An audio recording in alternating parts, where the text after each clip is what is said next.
This sherbet from Bluey is not what you think it is. At least if you're an American, like me. This sherbet is from Season 3, Episode 2, Obstacle Course from Bluey. As an American, sherbet is basically like a fruit ice cream. However, in Bluey, this so-called sherbet they are enjoying looks more like those long pixie sticks. You remember those? The ones that are basically big, long packets of sugar. Anyways, upon further research, American sherbet and Australian sherbet are not the same thing. In Australia, sherbet is indeed kinda like a pixie stick. It's a sweet and sour powder that can be made with different flavorings and colorants. To me, this was a bit surprising to learn, but it made the sherbet scene from the show make way more sense.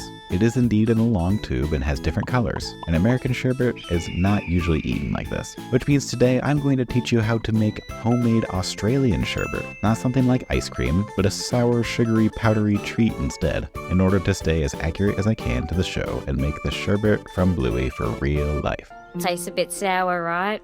Yeah, sherbet's meant to taste sour. So here is how to make an Australian sherbet homemade. It's really quite simple. In a bowl, combine 1 teaspoon of baking-grade citric acid, 2 tablespoons of icing sugar or powdered sugar, and 3 tablespoons of jelly crystals. But hold on, jelly crystals? Another mystery to this American. After more research, apparently jelly crystals are very popular in Australia. Jelly crystals are tiny flavored crystals that are used to make gelatin-based desserts, commonly known as jelly. Translating to American, I would say this sounds a whole lot like jello. So there you go. In goes 3 tablespoons of jello mix of whatever flavor you want. I had some leftover blue jello from way back when I made Olaf summer treats with him enjoying summer by floating in a blue jello pool. Video link in the description. Some recipes for Australian sherbet also include 1 teaspoon of baking soda. I didn't include that here. The mix seemed to turn out just fine without it, but maybe try adding it to see if you like it with the addition or not. It probably will add a bit more fizzle and pop to your sherbet experience. Acid plus base will do that for you.